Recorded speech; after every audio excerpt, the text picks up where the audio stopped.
difference. Come on. We have not lost since the first game. I'm telling you.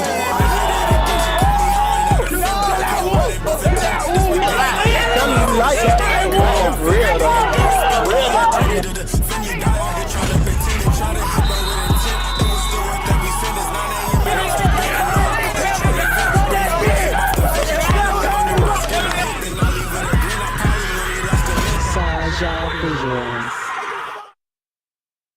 Yeah, we out here live. Tune the line, man. We out here. Get it in.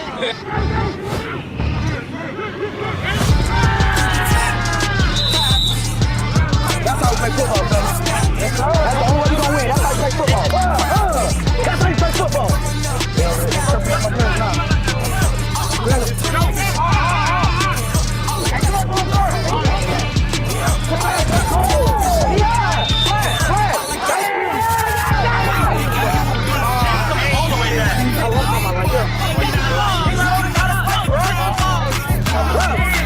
His shoulders out of place.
Hold on. Hey!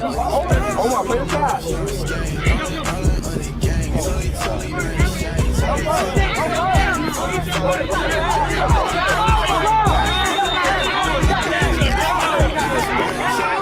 Don't get him! Come on! Don't get him!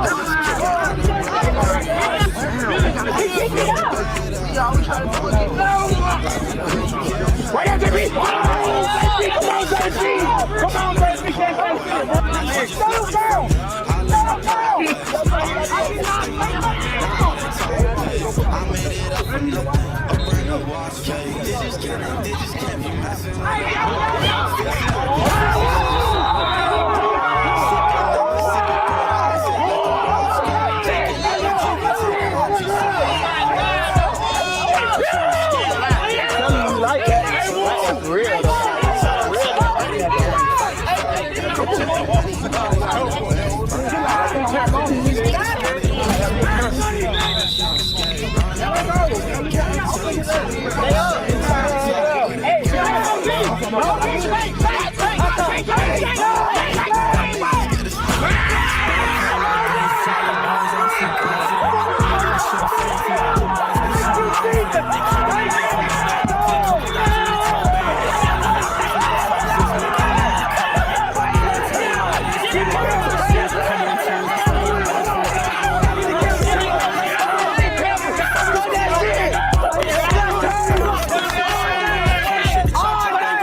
Yo,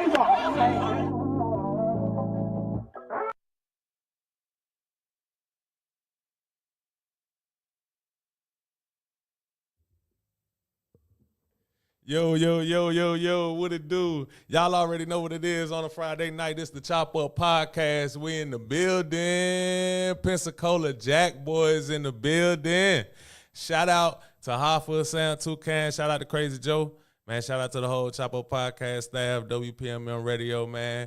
We in this bitch, man. Pensacola Jackboyz, head coach, man, CEO, man. What you call yourself, man? Man, I really can't say what I call myself. You know what I'm saying? I'm everything. Yeah. I'm everything. Hey, that was a good clip, man. That was one of the most recent ones right there. Yes, sir. Yes, sir. It was. Yes, sir. It was. We had a guest that was supposed to join you today, man. Quan. Man, he visiting somewhere, man. Yeah, I'm grateful for that. Yeah. I'm grateful for that. Yeah. Let's keep that under wraps. We don't want nobody to know it too well. But man, introduce everybody. Introduce our people to yourself, man, and what you do out here for Pensacola, bro. My name is Jazhaun Boggan, head coach, founder, and CEO of Pensacola Jackboyz, the Panther Elite, and a J3 Elite, the basketball team. The Panther Elite is a flag football team, the first flag football team that was started in Pensacola.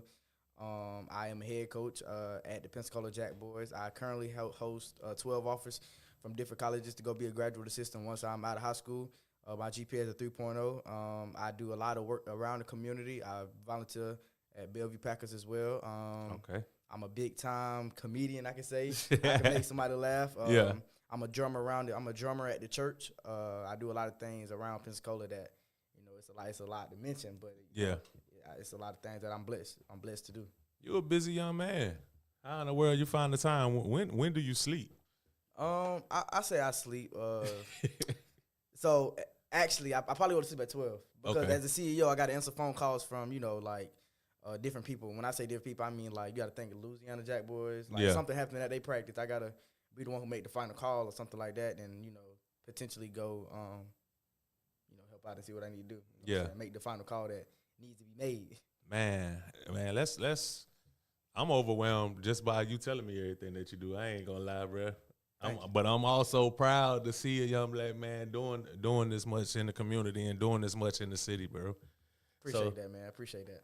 Let's start from the beginning. Like, how did you get into all of this, like running the Jackboyz and doing two sports, football and basketball? People don't believe me when I say this. I started my first team when I was the age of I say about 10. Wow. 10 years old. I made the J3 Elite basketball team. Now, it wasn't successful until I turned about 12. Right. It wasn't successful until I turned about 12. So a fun story about that. When I started that, like, people took it as a joke. Yeah. Like I wanted to be a person who lead the community because I'm in the future. You know what I'm saying? Like, I'm the next generation. Well, I'm in this generation. I'm the youth. You know what I'm saying? So I know what we want. You know what I'm saying? So it wasn't that many basketball teams out here that that we have. Like, we don't have that many basketball gyms or nothing like that here. Yeah. Besides, what Ty McCants was saying. Yeah, like, we don't have that. You got to go to a high school and play basketball or something. But I think I want to be a positive role model in people's life. Like, I got people coming up to, like, little kids, bro. I got people coming to me saying, like, oh, that's that 5-star coach right there. Yeah. Like, real talk. I was at a championship game and somebody came up to me and told me that. And it touches my heart, but people don't see how I see it. Like, I see it as I'm a role model in these kids' lives. So if I do something wrong, they're gonna do it too. Right. You know what I'm saying? But I started that when I was like the age of 8 to 10. Nah, not 8. I was like 10. Yeah. So when I started, I hosted my tryout, and I think I at least had like 100 people there. 100 people there. And I think, like, people don't realize this because I'm a young man. Yeah. Like, people gonna come because of the things that we can do. We can be successful. I will hear you out. You know what I'm saying? Like, whatever we need to do to be successful is what we need to do to be successful. I do think a lot of people don't realize that too, because like as us as young black men, like, it's a lot of things that people don't see, like, to do in life. Like we mentioned, like sports, you know what I'm saying? Not that many people making a sport. You know what I'm saying? Like it's like a 0.5% that chance that you're making a sport. Yeah. What are you gonna do to back you up? Like, if I don't make any coaching, I want to go be an entrepreneur. Right. You know, like real estate agent, boom, invest my money in Chick-fil-A, be a franchise in Chick-fil-A, be over at Chick-fil-A, something like that, because it's a lot of money that can be made in this world that people don't really look at. I think too, a lot of people don't realize too, is when I started the Jackboyz, I appreciate Keith Robinson, which is the park president at Bellevue. Like he plays a big role in my life that I don't think he sees, but like one day he might see it. Right. So he plays a big role in my life because I see him as a father figure in my life that the others might not have. So I appreciate everything that he does for me. I appreciate everything that he's done. Like he's a great guy. Yeah. If you actually sit down and talk to this man, like he's a great, like he's funny. Right. So I appreciate him. Like he's over the Bellevue Packers, and he's my role model to be like that one day. Like everybody had his moments. You know what I'm saying? Like fun story. Like, and I never told nobody this. So Keith is actually like, he's a brother / father figure. Like he understands us. Like you know what I'm saying? Yeah. So one day we was taking that trash can. Me and his son, we was taking that trash can. And around the park, it's like 4 or 5 different trash cans, and one day it was like roaches in it and stuff like that. Yeah. So me, I'm not finna pick this up. You know what I'm saying? I'm not finna pick this up. He just tapped in too. Shout out to Keith Robinson. Shout out to Keith Robinson, man. Shout out to Tom McCants too. Yes, sir. So and people don't realize this. Like when I pick that trash up, like and I see all them roaches, I ain't want to do it. Man, I tell you right now, Keith gonna make us do it. Yeah. He gonna make us do it because it's elevating us to be who we are in the future. Right. You know what I'm saying? We are men. Like not to, throw no shots, but it's like a lot of men that don't even want to pick up no trash can. Yeah. So, but at the same time, you're gonna let a couple of bugs that you can kill. Yeah. They can't do stop no harm you from doing, you know what I'm saying? So I respect Keith like a lot. Like I don't see anything that's wrong with him in my opinion. Because of the fact of what the things that he's done for me. The things that he done for like the community, the things that he done for Bellevue. Like when Bellevue got shot up, he was the guy that everybody was backlashing. Right. Which if I had a say in that, you can't stop that. Right. You know what I'm saying? He's the park president of that park. You know what I'm saying? He led that park to the right direction. Now me and Keith, and I can tell you this right now, me and Keith has bump heads. Right. You know what I'm saying? We gonna bump heads as young men, but as real individuals, you're gonna bump heads because it's fake if you agree on any and everything. Exactly, and we gonna grow from it. We grow from it, right? And I think that people don't realize that because if you see him, like he's a chill guy, he's a laid back guy, but I respect him. Like I think anybody should respect him as you meet him. He's a guy that works so hard. Like he got a family that he got to go home to, but he still deals with the park. And I always tell him too. I say I'm security of the park. So anything that happen at the park, Keith know I'm always down there. Yeah. You know, so I'm always down there. I appreciate him. Yeah. So much. Kevin McMillan said, "Forget Keith." Yeah, that's his twin. That's his twin brother. Yeah. Man, that's funny.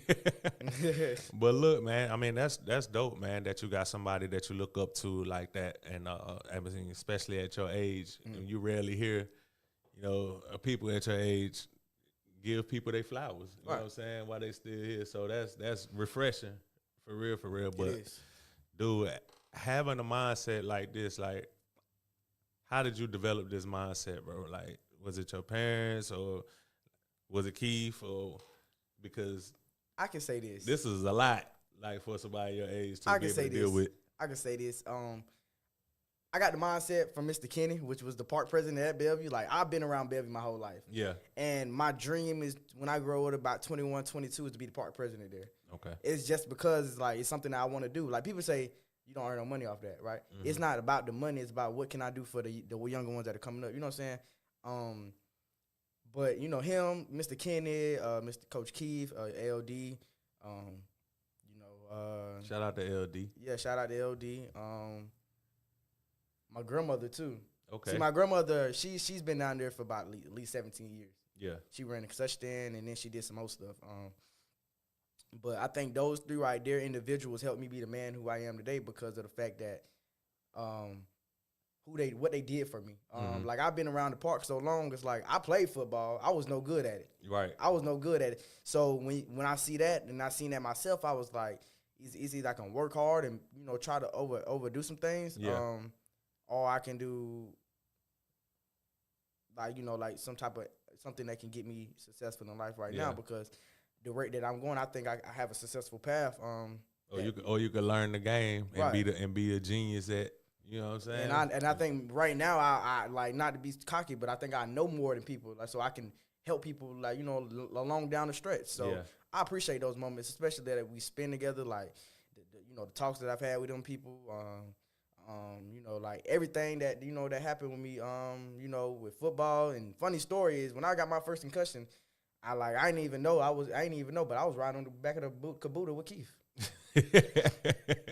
For real. I was riding on the back of the Kabuta with Keith. You said the first one, like how many did you have? I think I had at least 3. 4. He said V always calling him by his full name. I don't know why it is, bro. I don't know why it is, man. Shout out to Tyler Brooks. He tapped in. Yeah, that's Coach Brooks right there. Yep. That's my guy. That's Coastline. Okay. See, I lost 1 point to Coastline. 1 point. It was a lot of talk about that game. I lost 1 point, 15-16. What was his team? What's his team called? Coastline. Oh, okay. Yeah, Coastline. Coastline. Yes, sir. All right. Y'all lost to them by 1. That was the first loss? First loss. That's what y'all was talking about in the video. Okay. Yeah. Okay. So, like, what position did you play when you did play football? Outside linebacker DB. Oh, man. Yeah. You said what my problem was. You said you was no good. Yeah, see, my problem is I used to like to hit with my head. Yeah. Like, I didn't feel it. Like, I'm one of those guys, if you hit me, if I'm going full speed at you and I'm going to hit you, I'm going to hit you. You used to duck your head? Yeah, I used to duck my head. And then it was just one time I just hit me on the crown of the head. I was out of there. Yeah. And I stopped playing after that. Because, like, after it gets to a certain point to where I kept going back. Like, every year I had a concussion. Yeah. So it's like I'm damaging my body now, and then when I get old, you might see me in a wheelchair that I don't want to be in. You know what I'm saying? So I prevent that from happening now because I have a smart mind, I have a smart parents, I have smart people that are around me that says like, hey, you gonna hurt yourself. Yeah. You know what I'm saying? Because I like to hit with my head because I like to make them feel it. Right. I'm mad. Like, so you crazy, low key. Yeah. So I'm mad at it. So I was real mad at some people because I used to like to hit them with the head, and they was like getting mad. So I was like, okay. Yeah. And then one time, you know, dropped my head too low. Got me. Yeah. When you got that hit, like, cause I done been hit like that one time in my football career, and I felt that joint like all the way through here. Yeah. Like your body locked up. Yeah. Yeah, it locks up. for like a few days, like it just hurt for me to take a breath in. I was like all over, man. But I had to get back out there though. Yeah. I had to get back out there and play. So yeah, I played up into the college level. Played at Howard University 4 years on a scholarship.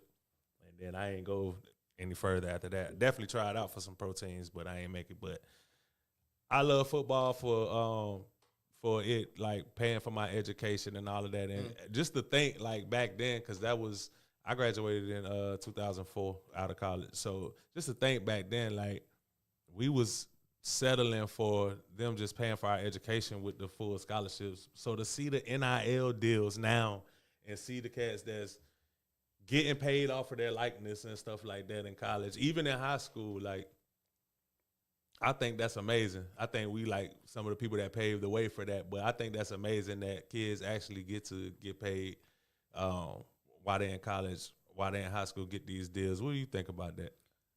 I think NIL changed the game because now that you look at it now, like, it's who gonna pay me the most money. Yeah. And I think when I was like, I recruit for 707, and I think that was one of the biggest things that people wanted too is money. Mm-hmm. But I told them, I said, you come over here, you're going to get offers. Yeah. That's just like, what do you want to do? You want money now, or do you want to go to college and get more money? Mm-hmm. So I think that came with a lot of things too. So when I recruit, I tell them straight up, I said, there's no money in this. You know what I'm saying? Like, we're 707 team. Like, we're not we're not going to pay you because who are you? Right. You know what I'm saying? Like, your stars did not say who you are. Like, I know somebody that has a star, like has like 4 stars. I know a lot of people who probably can lock them up. That's just straight up.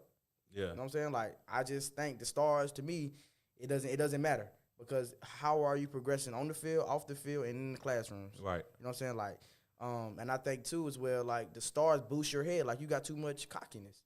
You know what I'm saying? Like, and I think that the people with the stars, they just don't care. Right. Like they just think they got it. Yeah. When the job is not done. Right. The job is to get there, get more, and get some more. You know what I'm saying? Get to the NFL and go get the more money. Yeah. So on 707. They still in the people. Everybody is still in high school when they play 707 with the Jackboyz. Yeah.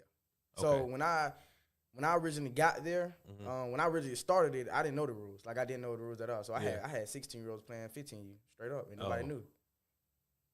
Damn. So how you find out? You got fined?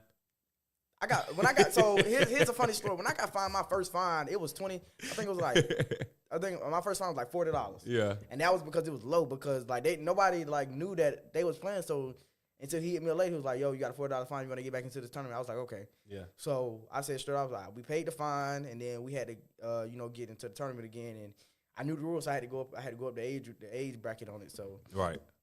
I knew the rules finally. So and then that was my first year being the head coach. Yeah.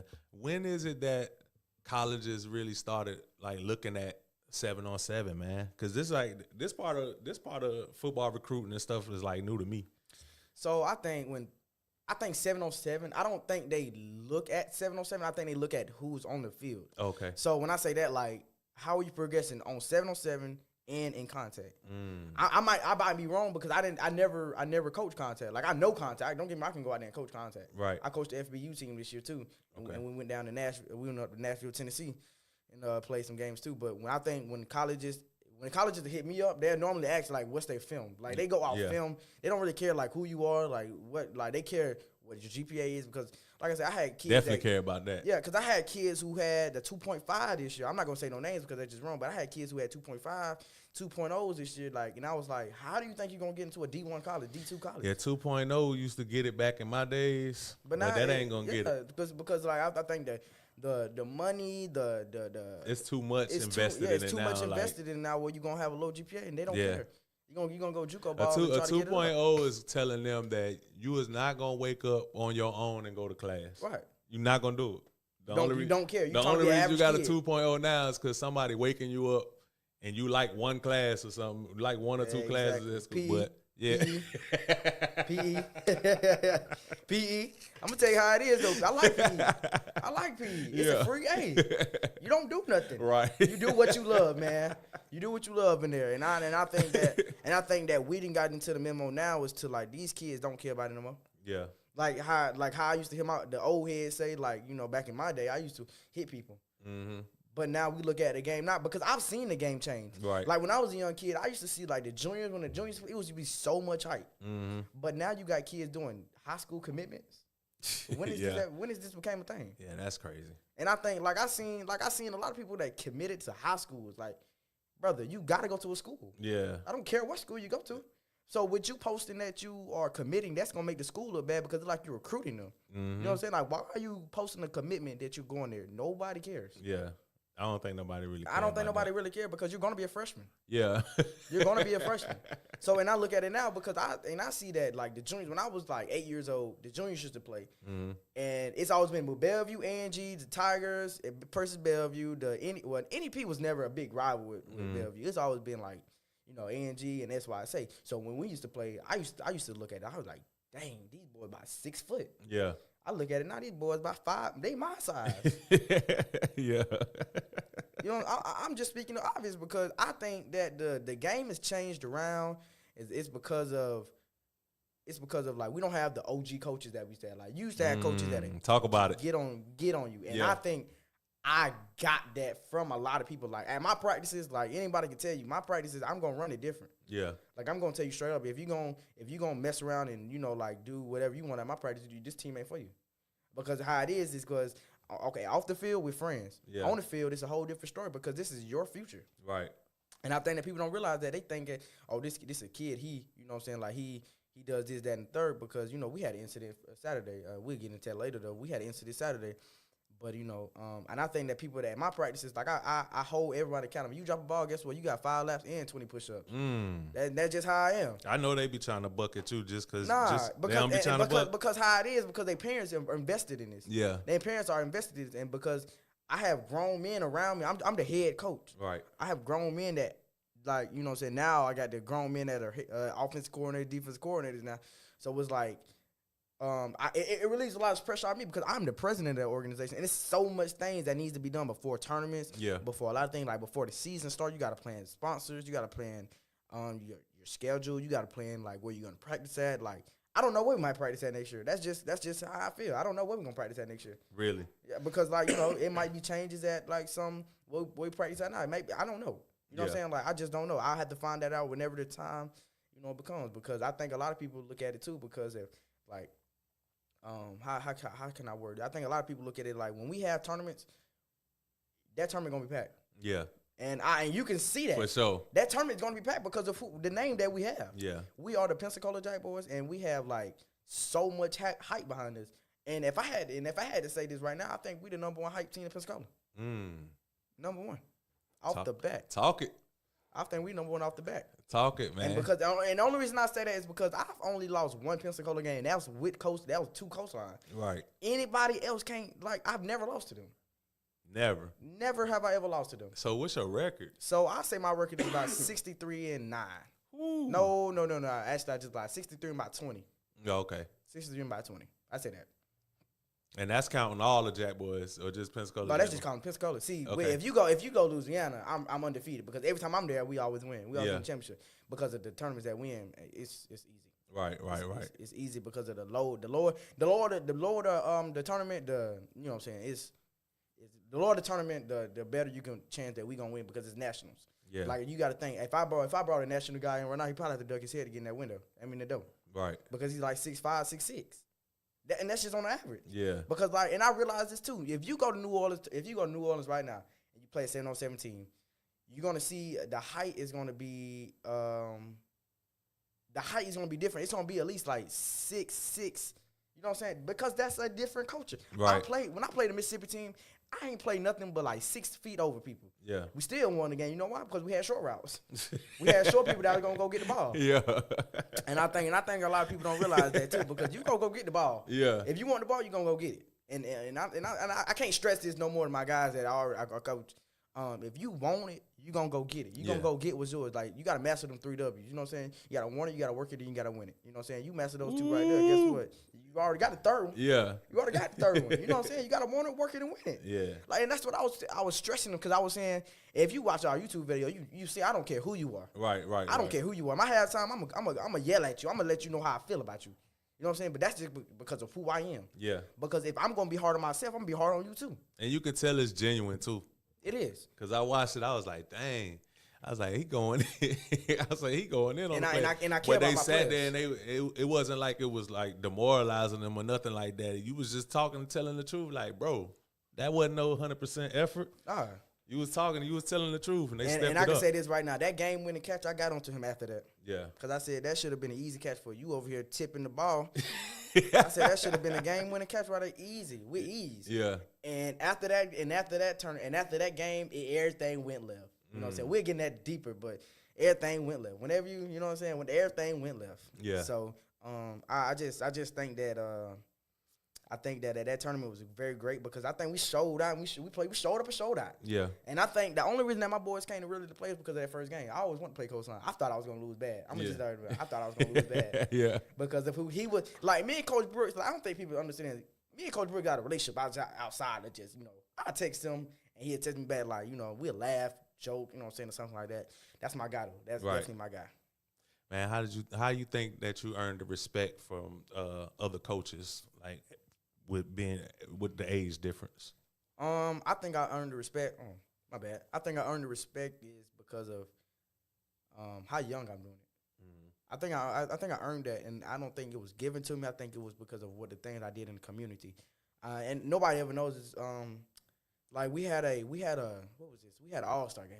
Yeah. And we had an All-Star game, and I think we had so many people out there. It was packed.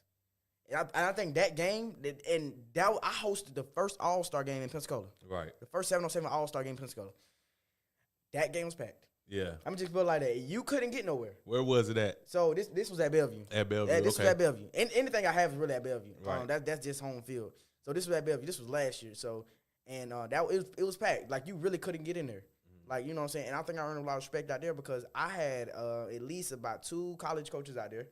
I tried my best to get like at least 5, but it was around that time it wasn't recruiting time. That they was at their spring practice, and they got some stuff going on at the university. So, and I think I'm glad that I earned the respect because I think in the coaching world, like you got to think it's so many people who want to be in the position that I am right now. That's what I'm saying. And I can just say right now that I have tremendous respect around Pensacola. Yeah. Like I think I'm respected around Pensacola. There is some that might hate me because of things that I've done before. Yeah. And there's some that might love me because of what I've done. Because you always gonna think like you always gonna have haters. You're always gonna have people who like you. If you're doing something if you're doing something and it got motion, you definitely gonna have haters. Exactly. And I think what put me on the map is my when I started the girls flag football team, that put me on the map. Yeah. Even with Jackboyz put me on the map, but Jackboyz the first year, like the first couple of years, it wasn't like what I wanted it to be until this year. Okay. And it's sad that I stepped down because I got to go achieve some other things. But I think me as a overall, I'm still. I see people know, and I just want to clear this up. I'm still the president of Jackboyz. Yeah. I'm still the I'm just the lower head coach. Like I'm still the head coach. But after this year, I won't be the head coach. I'll just be the president. Okay. Just to run things smoothly. So you already got your replacement in mind, or that's already set? That's already handled. Oh, okay. Mario Hurst, it's your time now. Let's go, Hurst. It's his time now. He Yeah. probably in here somewhere. Ain't no Yeah. telling. But it's his time now. So, and then I think I learned a lot of respect too because last year I was nominated as Coach of the Year in Florida. Oh, 7-on-7 Coach of the Florida. So when I was nominated for that, and I might be nominated again this year. Right. My name is in the nomination. And I think I earned a lot of respect off that too because I put the organization on the map. Yeah. Like after that, like the Facebook grew, the Instagram, the Twitter, all that stuff grew. Right. And I think last year, like I didn't have a board. This year I have a board. Like I got Ms. Rose, the vice president. I got people that's over things that I ain't got to do no more. Right. Like Ms. Rose, like for example, Ms. Rose is over disciplinary and player management. So like let's say for instance, you get into a fight in a tournament, guess what? You done. You just done. We're gonna pull you in the office. We're gonna pull you and your parents in the office. We're gonna tell you you done. So it's it's organized, man. It's getting there. Yeah. It's some things that we need to Y'all putting it in place. Putting it in place though. You know what I'm saying? It's the organization is young. You know what I'm saying? I run my organization like nobody has ever done in Pensacola. Like you look at Premier, they have tournaments. Yeah, they have like a couple teams, and then you look at Jackboyz. You see, like we got an 8U, we got a 15U, we got an 18, and we got a 12U. Okay. We got 4 teams. So next year we should have 8 though. We should have all 8 because of how they doing the league next year. We're gonna be in the league next year. But I think a lot of things too is because I earned that respect because of my first ever championship that I won. Okay. And that was down south, and that was when my girls flag football team was when I took them to OT7. Oh, okay. Y'all went down south and won. Yeah. That's gonna definitely earn you some respect. And I think after that though, I think I had the most respect ever because of what I did. Yeah. I did unthinkable. Like I took my team down there and you know what I'm saying and did that. It was like I had help. Don't get me wrong, I had help. Right. But I think when we went down there, we set a tone from the start. Like this is Pensacola. Yeah. You ain't never seen no girls that came. You ain't never seen no girls AAU flag football team in Pensacola. I haven't. You've never seen it. So when I started that, you know what I'm saying? When I started it, I had a tryout and I had at least 150 girls out there. If I could pull the records up and see, like if I had the book, everybody had to check in. At least I had 150, and guess what? How many people? I ain't keep all of them. How many you took down south? I think I at least took about 20 of them. Ooh, 20 out of 150? Yeah. Boy. And because I do that because like you took the best of the best of the best. Yeah, exactly. And then after that I had 2 girls who got full rides. Wow. Full rides right after that. Because you play in front of a lot of scouts. OT7 and USA combined, they partnered for that tournament. And that opened up a lot of room for a lot of people. And when you say full rides, because I got to catch some people up who might not be in tune, they got a full ride to play flag football in college? Yeah. Warner University. So that's now a thing. Yeah. For girls. Yeah. And if I'm not mistaken, Alabama State just started one too. Wow. I think that's so major, bro. And because I think the girls they got are leagues now. They got pro leagues now. Yeah, and so, I think the girls are overlooked because of they're girls. Like you don't expect them to play no football. Yeah. Now I know a lot of people that want to go out there and play contact football, but I'll tell you right now, that's gonna be interesting. Yeah. Now if I start one of them one day, maybe like in the future when I'm about 30, 40 years old, then that's gonna be interesting. I used to stay in these apartments out in Maryland, right by the Commanders, watch the Commanders Stadium out in Landover, Maryland. And they had a professional contact female league. And there was a team that used to be out there practicing.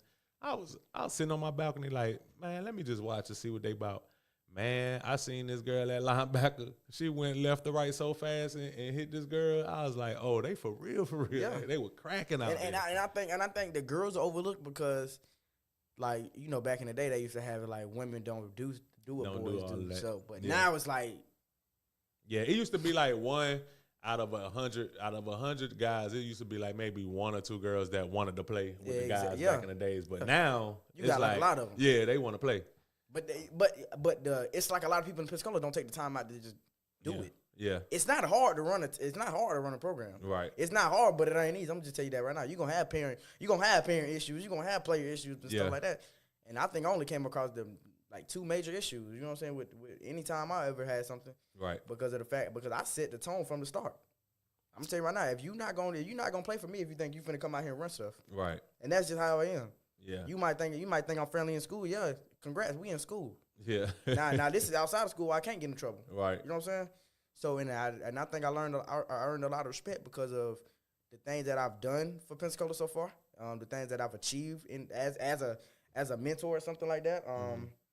As something that I've done in Pensacola too as well when I started girls flag football team too and J3 Elite because J3 Elite is running by itself. Right. I don't have to really do anything. Okay. So talk about some of the frustrations that you have with like running the organization in Escambia County. Like what's holding you back? I know I had Ty McCants on here a few weeks ago, and I mean just his whole story, just how everything went down with him playing in Pine Forest and all of that. That was just crazy. And that's when I seen that you tapped in and then you reached out to me. So I definitely had to bring you on here to get your story. But talk about, like, add on to what, like, Ty was saying. Like, what's going on? Because I feel like Jackboyz should be even bigger than what they are. So, and I think a whole issue is it ain't money issue. It ain't nothing. It's who's over the tournament. Yeah. Like, I think like you got to think like Jackboyz is being held back because of who I am. Mm-hmm. They gonna think I'm a young person, so they don't think like something's always gonna happen and stuff like that. So I think what's being held back in Escambia County is you have no help. Right. I have a lot of kids on the team that has no parent support. Where the parents at? Right. Like this is your child's future. Like, are you gonna invest in this? Or are you gonna they're gonna grow up and be something that you don't want them to be? Right. You might talk they talk, but what are you behind the scenes? You know what I'm saying? Like, I got a lot of kids who come to me and they be asking, like, okay, Coach Bo. They call me Coach Bo. Mm-hmm. So I got a lot of kids that come to me, Coach Bo, I need this done. For instance, I just had Vaughn, and Vaughn was supposed to be on the podcast too today. I had Vaughn, he just got an offer. Not an offer. He just got got approved to be working at Blue Wahoos. Oh, okay. And he called me and he was like, Coach Bo, I'm thankful for that. Yeah. But what's holding us back is the parents. Mm-hmm. It ain't the county officials. It ain't none of that. It starts with the parents. It starts at home. What are you doing at home? Right. And I tell all my kids, I say, what are you doing at home every day? You should be getting reps every day. You should be doing push-ups every day. You should be doing everything every day. It should be a constant rotation for you. You trust me, I trust you. Yeah. And that's just how it is. But another thing is too we don't have any place to really do anything. Yeah, man. What is that about? With all of the gladiator athletes, and when I say gladiators, because Pensacola is like I'll never forget, Boneface said that on this podcast. Like, Pensacola is a gladiator school. When you make it out of Pensacola to college football, basketball, if you box, whatever, when you make it, not only are you just there, you are actually elite when you're there. Like, and that happens a lot in Pensacola. It's like when you get to college or when you get to the pros, you're not just on a team, like on a roster, right, out of Pensacola. You like a star, like the top of the top. So why is it like that though? I think it's like that because of Pensacola's so small. Yeah. Like, we don't have, like, you see all these buildings being thrown up, a lot of houses being thrown up, apartments for fast food. The world is changing. Yeah. We're coming to a point to where, like, the world is going to be, when I'm probably about 21, the world is going to be so messed up. Yeah. Like, food prices it's probably gonna be like $20 just to get you a plate. How old are you now, so I can see how much time we got? I'm right now. Yeah. I'm 15. Yeah, we got 6 years before. Yeah, that's 6 years. $20 plates, man. Yeah, you got $20 plates, man. So, like, $20 plates when I'm about 21. I can't wait to see how much haircuts cost when you 21. Cause them things about 50 right now. Yeah, I get a little discount. You know? Okay. I get a little discount. You know, I like to talk. I like to talk to people. I be like, yo. Come on, man. Dog, you gonna really do me like this, dog? Come on, man. I need this cut. Mine's right now $30. Oh, okay. Mine's $30, and I'm get mine cut at the mall. Yeah, that's sweet. Yeah, that's because you ain't got no facial hair yet. When you start getting this and you get this right Don't here, worry, it's coming soon. it's gonna go up to 50. I got me one coming right here. It's gonna come right here. Mm-hmm. Heck yeah, man. So let's switch a little bit and talk about basketball, bro. Mm-hmm. Like how you get into that and like what's going on with your basketball team? So my basketball team, it was started because I love basketball. I love it so much. Like, don't get me wrong, I ref basketball too. Oh, okay. I've ref grown men. Yeah. And I think man, allergies messing up. I think a lot of things too is that we have is because like I got into the basketball world because we only got probably one team in Pensacola, and that was the Mighty Titans. And the Mighty Titans they gonna cut you. You got, well, let me not say one. You got the Mighty Titans, you got Panda Prospects, and you got. That's all I know. Yeah. So then that's when I came along, and I had my tryouts at Wedgewood Community Center. Yes, sir. And I, like I say, I at least had 100 some people there. And what got me into that because I love basketball and I love it just as everybody people. And I knew I wasn't gonna make it in basketball. Like I never tried in sports because I really wasn't a big sports. It was just keep me in shape. Yeah. So and I was always a big trolling when it comes to basketball. Like I ain't care in the games. Right. So I always want to be on the B team. And like someday what can I say this? Someday just want to be like a representative to people. Like I don't want to be no great player that doesn't make it anywhere. Right. Because Pensacola is so overlooked.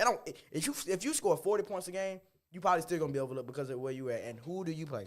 Yeah.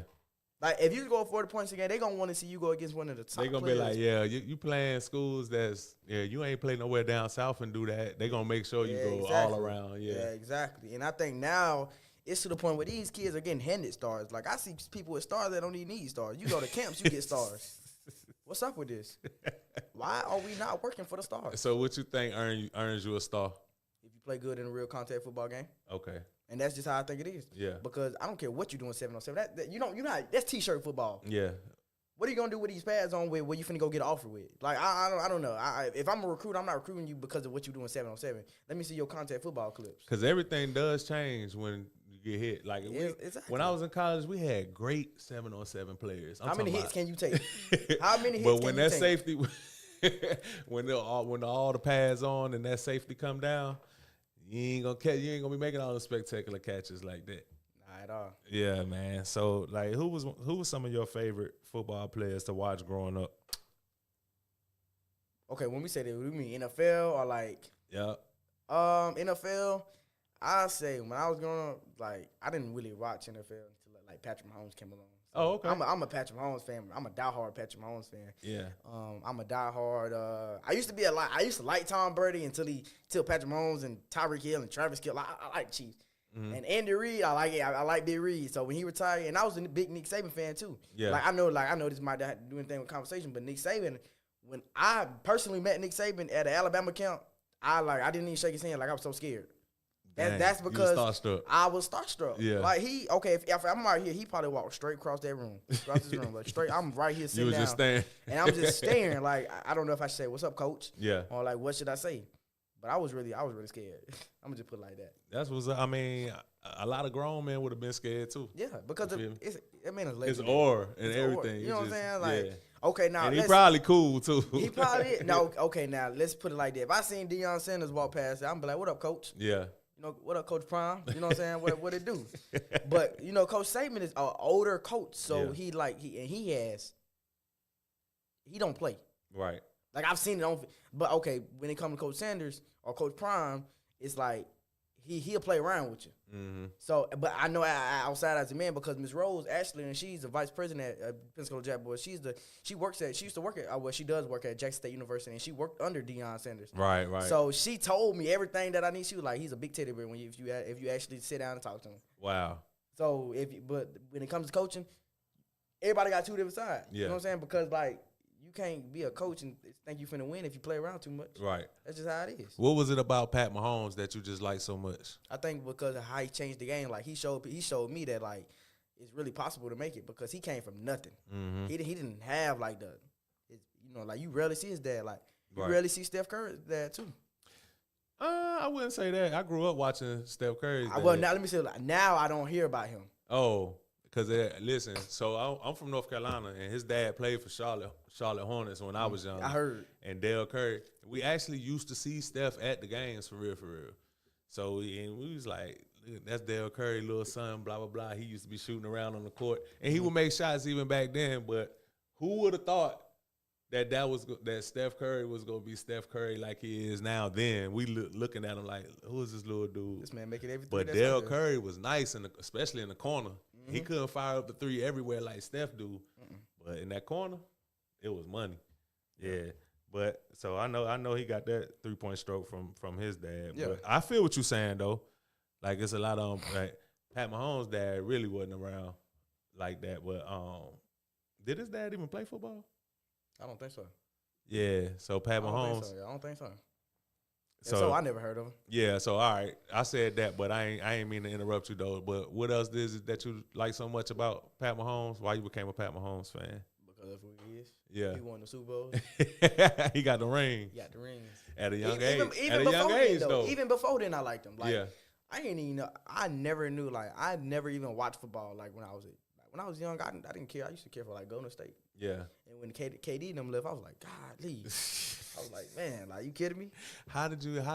Man, you over the Pensacola Jackboyz. You over all the Jackboyz. And coming up, you didn't even watch NFL. What did you watch? College? You watch college football? Nah, I was too busy trying to be what I am right now. For real though, that's just real. That's just how I'm speaking to you.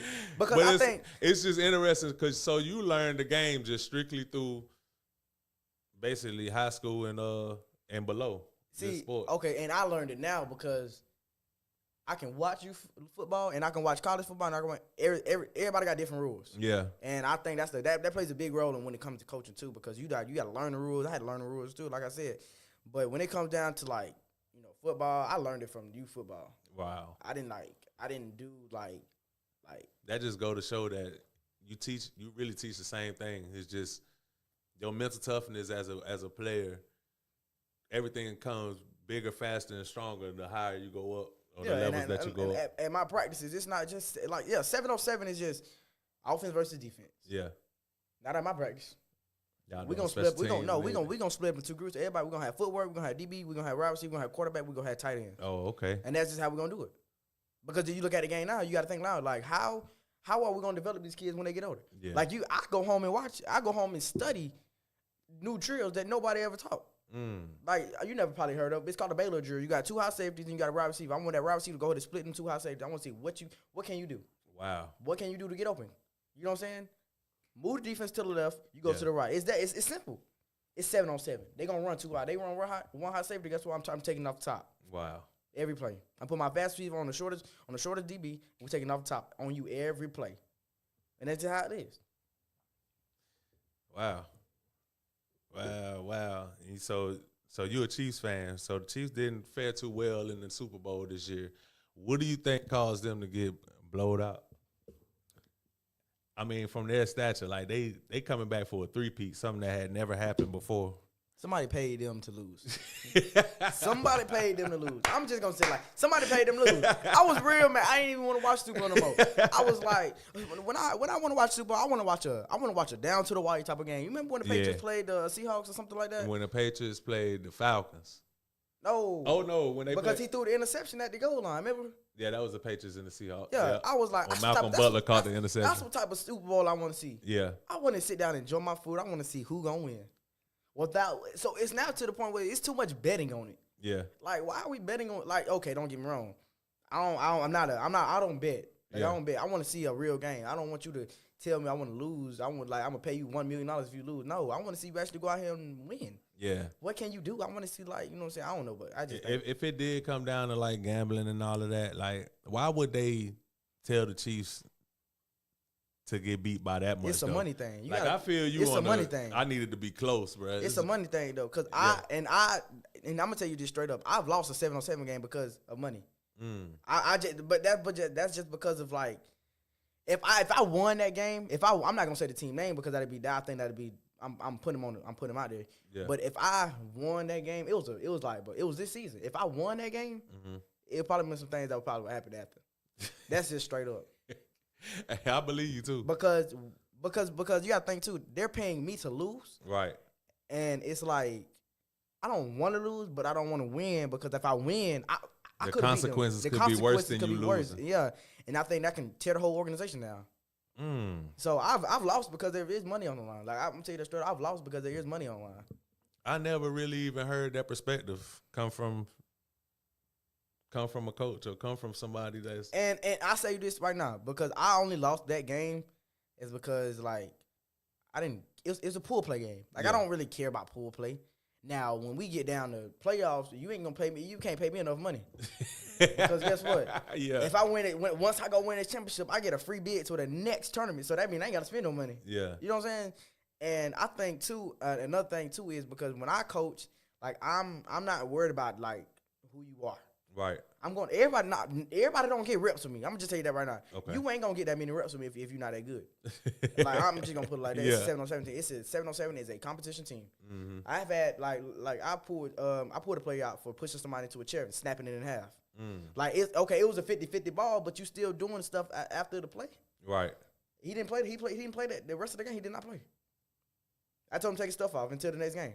Wow. And he didn't play the next game. He played the playoff game. You serious? I'm really serious because if you gonna do that right now, how you gonna you know what I'm saying? How you gonna think you gonna go to college and do it? Yeah. If I don't discipline you now, I'm not gonna discipline you later. It's gonna be too late. You know what I'm saying? Man, with the attitude and mentality that you have, bro, I'm pretty sure that college coaches, people that's or coaching at the next level, gonna eventually try to reel you in once you get like 18. Yeah, and I think too because and people don't really know this.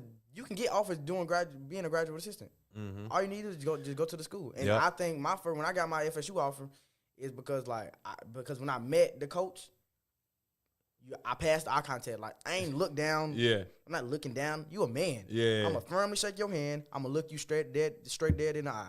You know what I'm saying? And I think that's how I got my first offer. And because on top of that, my GPA was great. Yeah, you know what I'm saying? I have a great GPA, and I think I stay true to the game because of. Like, it's so much things that I can do in the coaching world. It's so much money in the coaching world. It really is. Like, people don't really see it's so much money in the coaching world. So, if I keep building my resume, you know what I'm saying? I might potentially be a coach at Pine Forest this year, like a GS, something like that. You know what I'm saying? That's on my resume. I coached at a high school at a young age. Right. That's on my resume. So, if I keep building my resume and I do what I need to do, boom, full ride, wherever I want to go. So, where is one of the places that you would want to go? Is FSU one of those places? Because we need your talents down south, bro. Miami Hurricanes.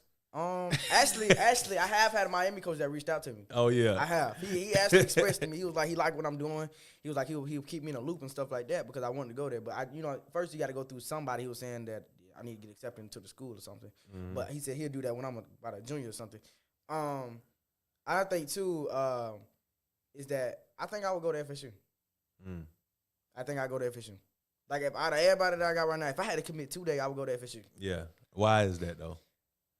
It's home.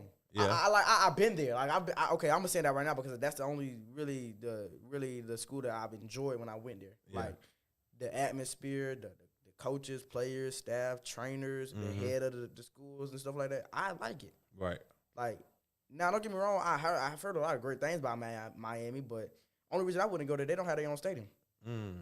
So it's like we gonna have to be like, and I don't know if they got their own campus or nothing like that. I don't know, but what I'm going to school for is I'm not just going to go to school to just go be a DA. I want to be like I want my major to be like a business something like that. So it's something I can fall back on if I don't make it because anytime you can be fired. Yeah, and I don't think people understand. That's the one thing about coaching for sure. You can be fired any day. Yeah, yeah. If you did, let's just say that you didn't make it in coaching, which I don't think that's going to go down with you. But you said talking about your entrepreneurial spirit, like what would be a business that you would? Oh, you said the Chick-fil-A's. And I learned that because I do a lot of research and say $10,000, you go invest into a Chick-fil-A, that's your Chick-fil-A. Yeah. And then you gotta think Chick-fil-A makes so much revenue now. Yeah, they do. But do you actually even like Chick-fil-A? I do. You do. I do. You gotta, you know what you gotta do? You gotta be the first Chick-fil-A to be open on Sunday. You'll go crazy. See, that's how you gonna get my business shut down. Because you gotta think they still got their guidelines that they want to follow by. So that's how you gonna get my business shut down. So listen, maybe okay. Listen, after church, it gotta be after church. Okay, I was just gonna say that though. I was say because I probably do this on Father's Day. Yeah, you feel me? I probably do it on Father's Day. All the fathers come on to eat. You know what I'm saying? Or something like that. We got discounts or something. Yeah. But I think too is because like it's so much, like I told you before the podcast, it's so much money be made in this world that people really don't look at. Yeah. Like, and I think too, is because of this world has became just a sports world. Like, people want to bet on sports. People want to bet on stupid stuff. People want to go roll dice and stuff like that. Okay, yeah, you can make money off that, but that ain't guaranteed. Yeah. I want my money guaranteed. And 9 times out of 10, you probably gonna lose. Exactly. You Especially can when have a it comes- losing day, you gonna have a winning day. Yeah, especially when it's them dice. Yeah, You got the longest money. yeah. And I think too is because like when I get out of high school and I you know, and get out into like, the real world, I want to be somebody that nobody ever been. Yeah. Like, you look at Elon Musk, he's rich. Right. But I don't want it. Like, people always ask me, you want to be rich? No, I want to be financially stable. I can take care of myself, take care of my kids, take care of my family, and then we good. Yeah. I want to be financially stable. I can go on my bank account and see, okay, I can go eat. Yeah, I'm good. I can go give me some gas in my car. I don't want to be that person that's living paycheck to paycheck. I just want to be financially stable, because I think that if you're financially stable, you're rich, in my opinion. Yeah. Do they teach financial literacy in school now? Absolutely not. Mm. And I was thinking that too when I was a young kid. I was like, why don't they teach us how to pay bills? Why don't they teach us how to file taxes? Right. You teaching me how to do A plus B plus C. I don't think I'm gonna use that when I get older. Right. That's just how I think it is. I don't think I'm gonna use that unless I'm a teacher. Yeah. And I look at it now like math. When you hit 9th grade, math should be, how do you file taxes? How much money will you make if you make, something like that that's teaching me about money. Credit. They need to teach you about credit. That's math. Exactly. They definitely should teach you all about that. Because I think now it's to the point where if you young, you need to get your credit good now. Yeah. And I've been trying to get my credit good too. So that way when I go ahead and get, potentially go ahead and get, I want my kid K5. I want it back. I want my kid K5 back so bad. That was like rude awakening for me when I graduated, because I graduated with no credit.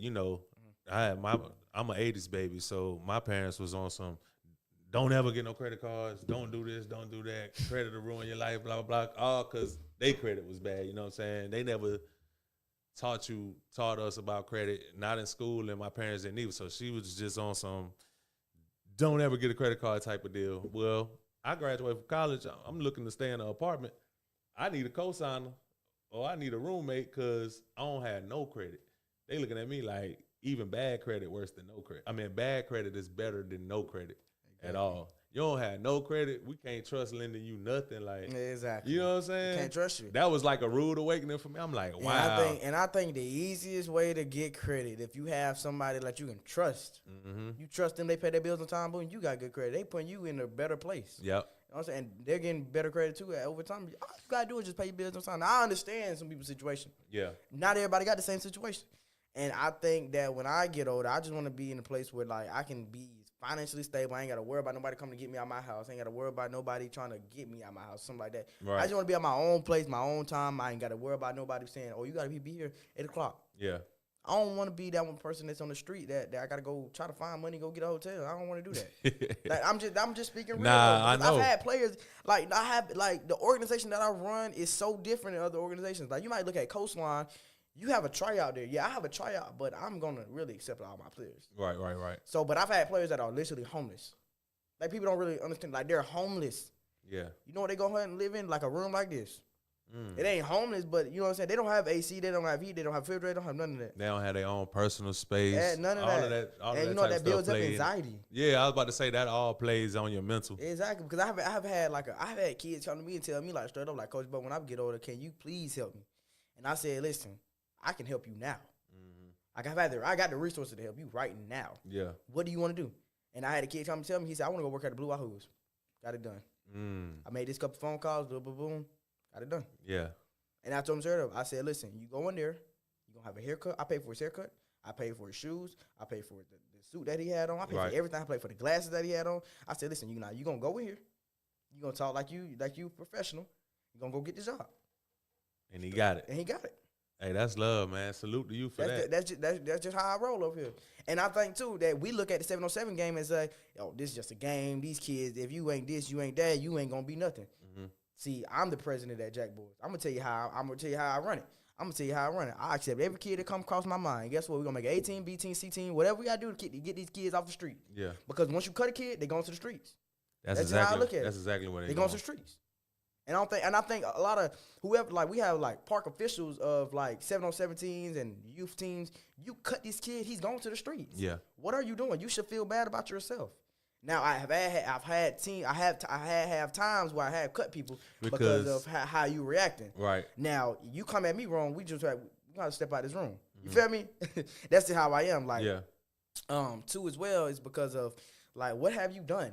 Like, I've suspended a kid because of the fact that he brought a vape to my practice. Are you kidding me? Right. That's just disrespectful. And then I learned this. And then I learned this too. It doesn't start with there. It starts at home. Yeah. I walked in. Cause you definitely vaping at home if you thought you was gonna come on the field like that. Exactly. And here's another thing too. Is my parents don't tell me that. Who you is? Who you think you is? You gonna tell me? So when I recruit, I go out and I go all out just to recruit. Like, I go all out just to recruit. Right. So when I recruited this year, I think this was my best recruiting season that I've ever had. Like, I think this was.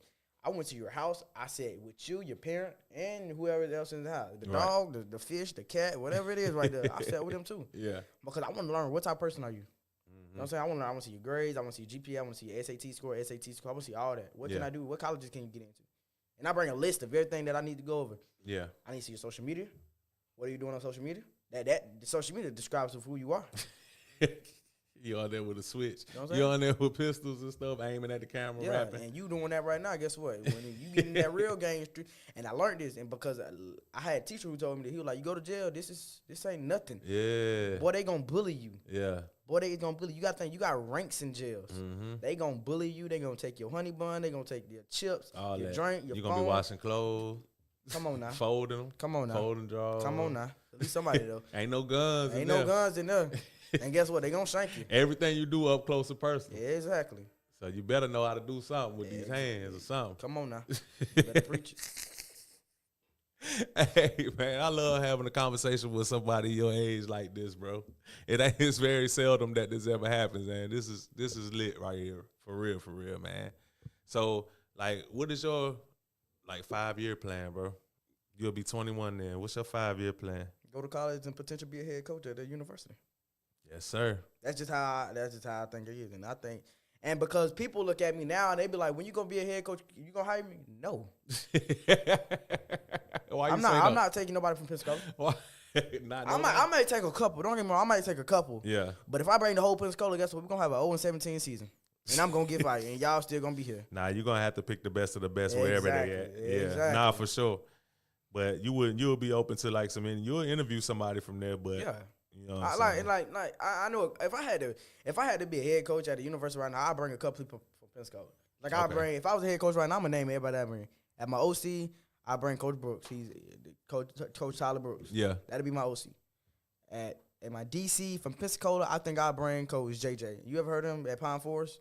Yeah. I bring him because of who that guy is. He's that guy that he gonna push you. He don't care what you. He gonna cuss you out. He gonna do everything to put you to the next level. Right. And he's proved it because Martin Emerson, Devon with a spoon, and a couple more people. Shout out to Spoon. Shout out to Emerson too. Yeah, they are literally them top level because of what that guy did for them. Right. And I think I bring him along because of who he are. He understands the game. Yeah. He understands the game. His defense has literally never probably been stopped. Like, okay, that's kind of hard to say, but. You got to work your way down that field. You got to work your way down the field. It ain't no easy trip. It ain't no easy trip down the field. So I think a lot of people don't realize this too is because like Pensacola got a lot of talent that we just overlook. Okay, that's just straight up. So right there, what could be done in the city to, stop these athletes from being overlooked? I'm gonna tell you right now. The first off, it starts with the county. Mm-hmm. It starts with the county. Starts with the parents. Starts with the park president. Starts with the vice president. Whatever it is at the park. How do they fix it? Open up your park. Okay. Open up your park right now. Because if I go to Inslee right now, that park locked up. If I go to Bellevue right now, that park is not locked up, but it's what I'm saying, it's things that you just can't get access to. It ain't okay, I'm gonna just put it like this. When I practice at Bellevue, I gotta go to the practice field. Yeah. Because like the county needs to come out there and fix the lights. We're not providing enough resources for the kids to do. Right. I understand it's 8 o'clock right now. You know what I'm saying? I understand that. Don't get me wrong, I definitely understand that. You understand them closing it at 8, but what time do they close now? I think Bellevue closes at like 9, 10 o'clock. Oh, okay. That's pretty good. Like 9, 10 o'clock. But I think too is like it's like it starts with the parents too. Are you really dedicated to putting your kids in this sport? Yeah. But and we look at I look at it like this too, is because like it's a money game. It's all it is with these kids. Like, it's all a money game. How Right. much money are you gonna give me? You know what I'm saying? You could like. So you think that NIL type of stuff? You think that took away the passion? I think that took away the passion for a lot of kids because all you want is NIL. You don't want it. You don't want it. Wow. I've cut a kid because he said he don't want it. He said he only thing he wanted was the money. And I told him straight. I said, listen right now. You gotta. First off, you gotta come from the mud. Yeah. Then you gotta go to the dirt. Then you gotta go to the grass. Look at the grass. Look at that tree. They came from the grass and they not even with it. They not together no more. You feel me? Yeah. They not together no more. You gotta grow. And I don't think these kids want it. Yeah. You gotta want it. You gotta be hungry. You feel me? Rain, sleet, snow. You gotta be ready to go. It's like they don't even care about going to the next level. If you Rain, sleet, snow. You gotta be ready to go. And I'm gonna tell you that straight up. When it snowed, you should have been outside practicing in the snow. Because guess what? You go to the NFL, guess what? You might have a snow game. Oh yeah. You might have a snow game. You go anywhere up north, Cleveland. Exactly. Yeah. I think why we overlook too is because we don't have enough resources here. Mm-hmm. And here's what I'm gonna tell you exactly what I mean by that. You don't have colleges coming to Pensacola. It's just like I look at it like this because you gotta be that dog. Yeah. It ain't given. You got to be that dog, and you got to be invested in your time. You got to go to camps. Definitely got to go to camp. That's what I'm saying. And a lot of kids don't want to go there. It ain't their fault. It's the parents' fault. Yeah, but why you say? I say that too because a lot of parents don't really. Okay, I'm gonna just say this. Some parents don't know better. Like I say, some parents don't really know better. They may have not played sports themselves, and your kid is an athlete and this is that. And if the kid does not like express that he wants to go to those camps and stuff like, because there's some parents that if my child come to me and say I want to do this, I'm gonna make it happen for you. But if there's no communication there, I can't put the blame all the way on the parent in a situation like that. But now if you one of them parents that played and you know the game, that's different because you definitely gotta fix with or give him more opportunities than you had when you played, type of deal. Yeah, and that's a big game too. That's just a big thing too. How do we get the resources here? It starts with the coaches. Okay. I think the coaches got the most resources that any other body can get because you go on Twitter. All players should have a Twitter account. That's a fact. All players, I make all my players sit down. I say, listen, you gonna make this Twitter account. You gonna buy you gonna be good. Everything like you should post daily on there. Like you should reach out to every college coach that you want to go to. If you really want to go there, you're gonna go there. Yeah. And reels is a big thing right now. Like exactly, as you see, for going viral. I done seen a lot of high school players. Exactly, like you got things like overtime. You got things ball life. You got football life. You got it's a lot of resources. ESPN is out there. You got things like this. It's so much things out there that you can get on. It's hard to get on there. Yeah. You better make a spectacular catch, and it better be like a clear shot of it. Now, if it's just like if I get my phone right now and record you type of thing, it really probably ain't gonna go in there. It needs to be like a actual 4K. Yeah, 4K. They need to. Yeah. You know what I'm saying? They need to. Shout out to Shooter Visuals. He be out there with them athletes getting that 4K. Some other video. Shout out to Third World Digital. He be out there making sure he get the right shots. It's a lot of y'all out there. Shout out to y'all. Yeah. Shout out to you. But back to the 707. Yeah. And I want to get this down right now. Get it out. My rankings, I had to get this out. My rankings for Pensacola 707. Let's talk about it. Let's talk about it right now. First off, people might be mad at me when I say this, but at number 1, I got the Pensacola Jackboyz. Okay, number 1. At 2, I got the Coastline Stars. Coastline Stars, number 2. At 3, I got the YOG Select. Okay. At 4, I give that to... Who could I get that to? Oh, it's getting tough now. At the last 2, it's getting tough. No, last 3. Oh, last 3 is getting tough. Last 3. It might this might be uneven, but at 3, I had to get that to. You at 4 right now. You okay, I'm at 4. Okay, I'm at 4. Okay. Yeah. At 4, I had to get it to. I had to still Premier. Premier at 4. At 5, I had to go. What's the boy? Oh, City Boys. City Boys. I had to get at them. And at 6, I had to go Big Dogs. That's the last. That's the only team that's in Pensacola. Okay. Oh, wait. Uh-oh, it's a 7. Wait, I have to get no. I have to put. You taking Big Dogs off? No. I got to take the City Boys off, and I got to put D Factory. I forgot all about them. I got to put D Factory. At 6, I put Hub City, and then at 7, I put Big Dogs. All right. That's just So my you got ranking. big dogs last no matter what. No matter what. I got them last. And I say that because it's like, I don't know. Now, why you number one over Coastline? Okay, so here's what I say. Me and Coastline are literally tied at 1. Okay. We got the same team. All right. We got the same team. So, like, okay, if Coastline in the tournament, I got them. You know what I'm saying? Like, Yeah. or something like that. Even if I don't have them, I'm still going to win. Yeah. I'm gonna win, but I think now I'm probably gonna have to go ahead and recruit because my quarterback just tore his MCL. So I gotta go recruit now. I gotta go recruit for some quarterbacks. So any quarterbacks that's out there, hit me up right now. Hit the Pensacola Jackboyz page up right now, and we gonna make sure that you get a uniform pretty soon. And back in the days, that was like career ending. Yeah. Right there. Now it's Uptown Jit tapped in. The baby, he called you the baby goat. Yes, sir. Yes, sir. I think I don't see. I leave that up to the people. Yeah, I leave that up to the people. I I got that from Lil Baby.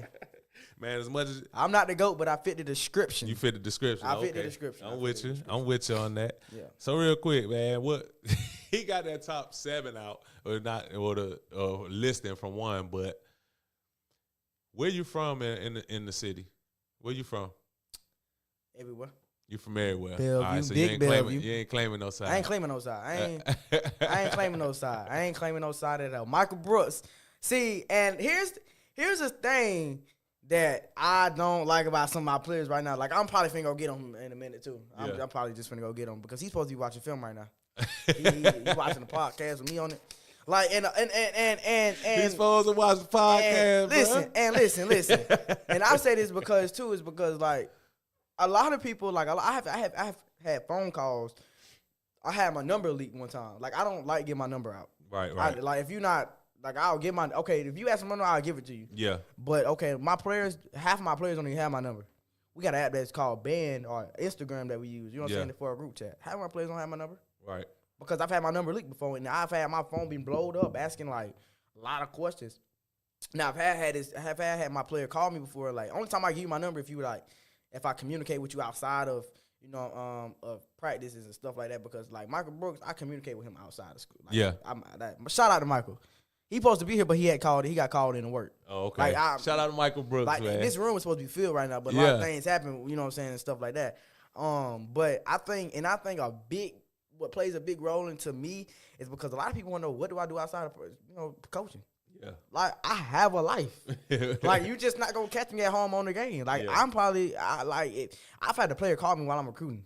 Are you kidding me? Like, it messed up my whole recruit part because my phone was on. Yeah. So that's why I had 2 phones. That's why I got 3 phones. I got 3 phones. Dang, so you surpassed Kevin Gates. You got 3. I got 3 phones. He said he got 2. I got 3.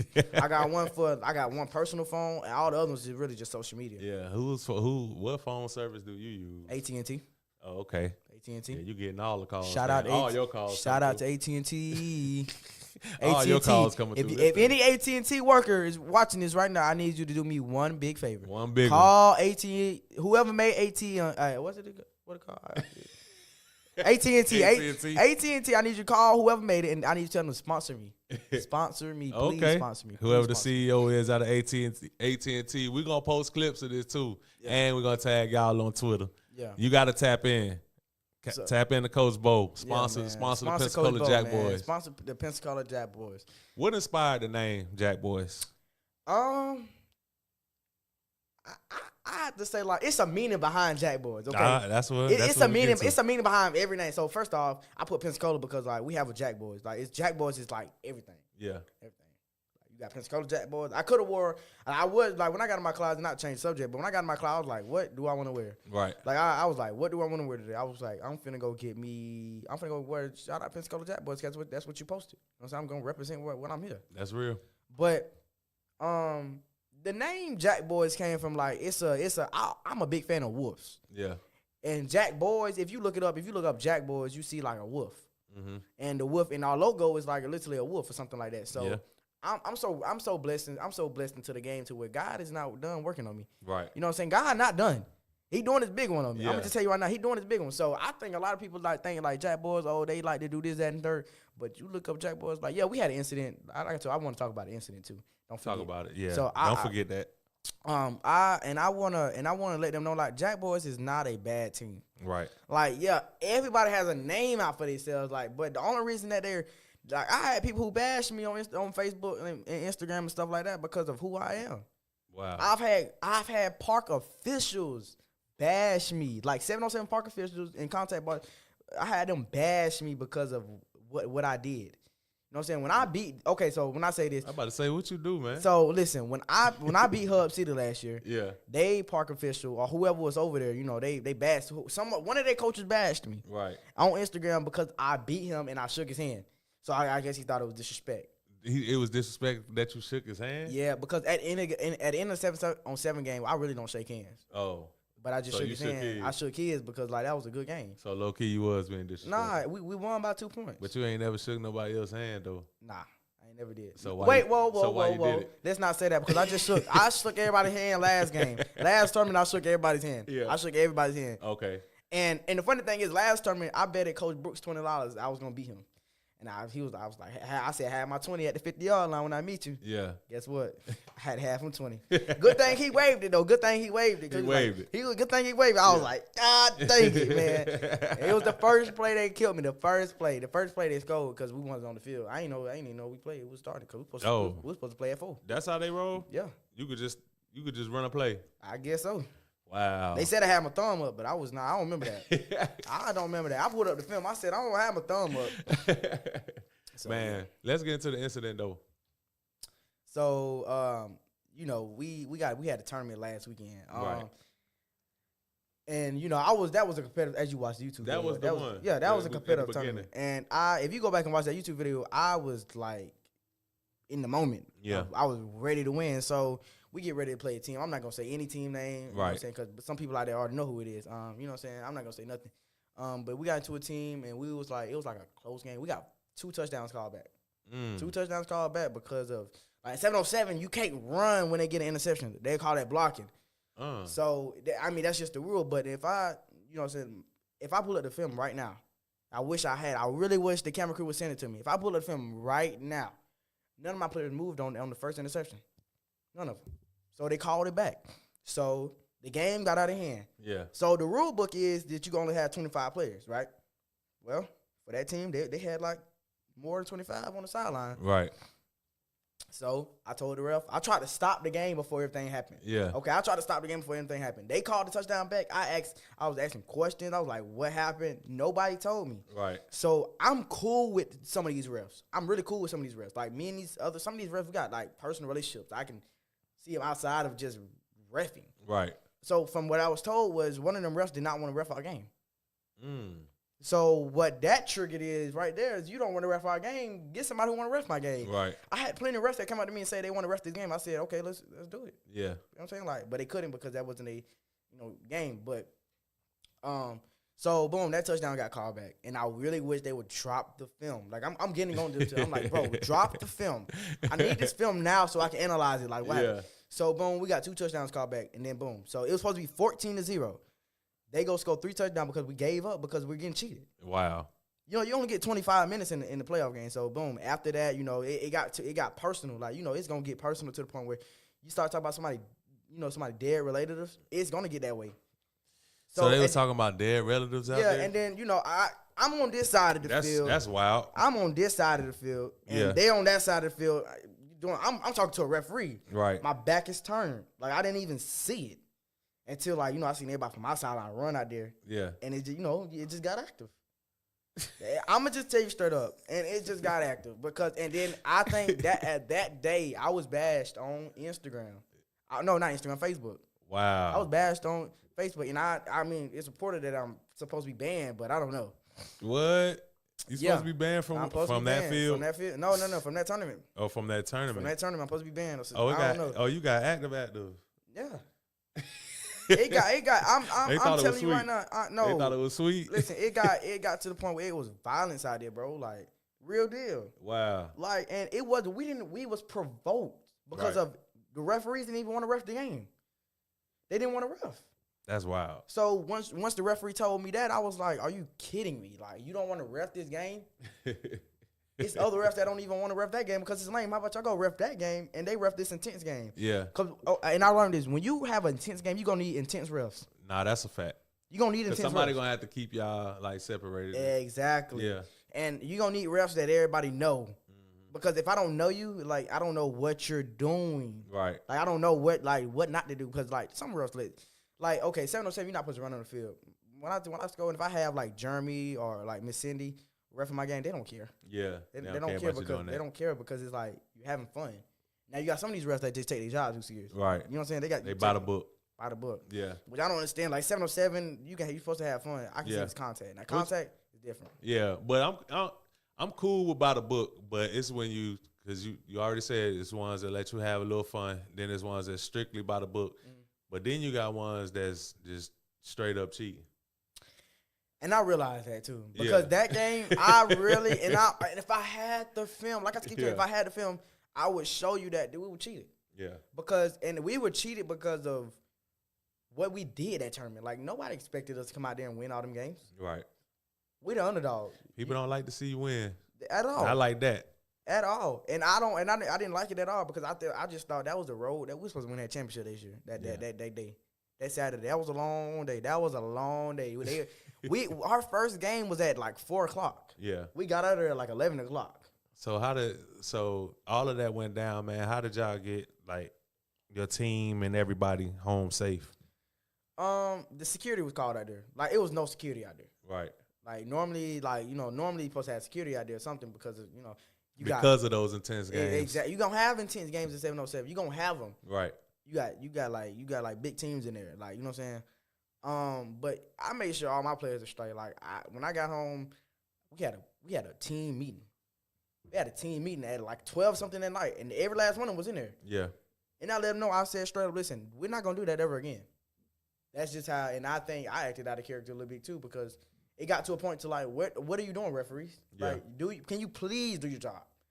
That game should have been stopped before everything happened. Right. And I just think that some of these referees don't care about the number of their paycheck. And that's just how it is. Now, listen, I understand it. I understand the money game. Yeah. But when it's finna get down to the wire to where the point where we finna have violence out here, bro, are you kidding me? Yeah. You're still getting paid. You did the game. Yeah. We don't have like a minute left in the game. Yeah. My boys already gave up, and then boom, it got tense. Because they ran on the field. They ran on the field. My boys ran on the field. Yeah. You ever like our slogan is one team, one fight, one dream. So all of your games for the season, they are on YouTube? They should be. Well, the Nationals is. It's for sure on there. there. Nationals is definitely on there. Like when you posted, like when the one that you posted, I really thought you were gonna post a newer one. Yeah. Or something like that. But nah, I posted the old one just because I was like yeah. And I think that game too is when we played YOG, like I'm 4-0 to them. Oh, okay. I'm 4-0 to them. Yeah. So when we played them, I think that was like a great environment. Like that environment is great. Like we had a great environment. I think we had a blast out there. And I think we had like a lot of things that nobody expected us to do, but we did it. Yeah. Like we humble. Over here, like I'm not gonna let none of my kids get cocky. Yeah. Like I don't tolerate some things that other coaches tolerate. Like I'm just not gonna tolerate it. You know what I'm saying? Like when I'm on the sideline, like you gotta think like people look at it like this. You're the head coach. Why you not on the field calling plays? You know why? Because I have others that do that for me. Like you know what I'm saying? Like we gonna win with class, we gonna lose with class. Yeah. And I think a lot of coaches don't realize that because 7-on-7, it should be a teaching moment. This is the moment where you teach your wide receiver, DBs, safety, linebackers, quarterbacks, you know, whatever you name it. It ain't nothing but the O-line. Right. You don't got no O-line in 7-on-7. You got everything else but O-line. Yeah. So it was like to the point where a lot of things were going down that people didn't like out there. Like, but in our environment, we was good. Right. You know what I'm saying? When I say by that, like, we was up like I think we wild to like 46 to like 30 something. That was high. It was a high scoring game. Dang.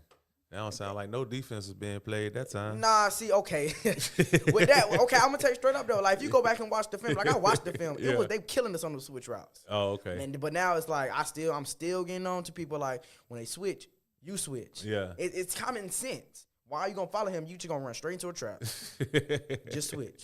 Yeah, you gotta switch off. Yeah, you gotta switch off sometimes. But I think sometimes too that we get so cocky to where like we was up 26-0.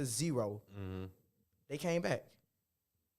You know what my halftime speech was? Like that was a championship game. Yeah. Like it wasn't no ordinary tournament. That was a league that we were in. Right. Like this was like my third year coaching. Like this was like that. So And I went in the halftime. I'm talking about, like, we had a room like this. Mm-hmm. If I had my clipboard, I had my playbook, I had my headset, I threw it. I let them listen, and I let them know right now because it was 26-26 at halftime. And I said, "Are you kidding me?" Yeah. I said, "What can we do? How to go in?" So halftime was normally like 10 minutes because like they had halftime shows and stuff like that. They had like cheerleaders, bands, and all that stuff. It was big. It was a big old league until they shut it down. But like while I'm in halftime, like I had parents knocking on doors asking, "Is everything all right?" Yeah, everything all right. Yeah. They just getting what they need right now. Yeah. And that's what I got on my girls' flag football team too, cause we was finna lose our first game. Right. You kidding me? Y'all are Pensacola. Y'all are 850. Can y'all please show them what we down here for? We paid that money. We didn't pay that money for no reason. Right. Y'all didn't Got pay to this come money down for here and take no L. You feel me? We in OT7 and USA. Do you not know how many scouts are here? Yeah. And they realize that because they realize I'm gonna get on to you. Yeah. But it's all fun and games when we get back to the Airbnb or something like that after we win. Now if we lost, Yeah. I don't want to hear nothing It's in the gonna car be ride. quiet I in don't want to there. hear nothing. I don't want to hear no cell phones. And I've done that. And I know a lot of people have done this. Yeah.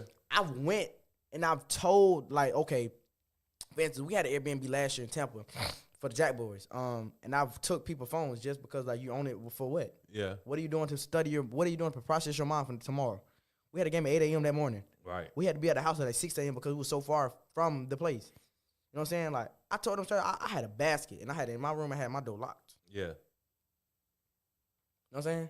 I took the Apple Watches too. Yeah. Oh, you took all that. I took all that They couldn't do nothing. at all. Only thing you can do is watch TV. Man, you know what's crazy is how thankful they're gonna be that you did stuff like that later on in life. Though. Yeah, I've had people that I've put so many, and people don't realize I put so many people in college. Yeah. Like I've helped people like choose where they want to go. Like people might not believe me, but hey, you believe something, you might not believe. But I don't care what you believe. I'm just gonna tell you the truth.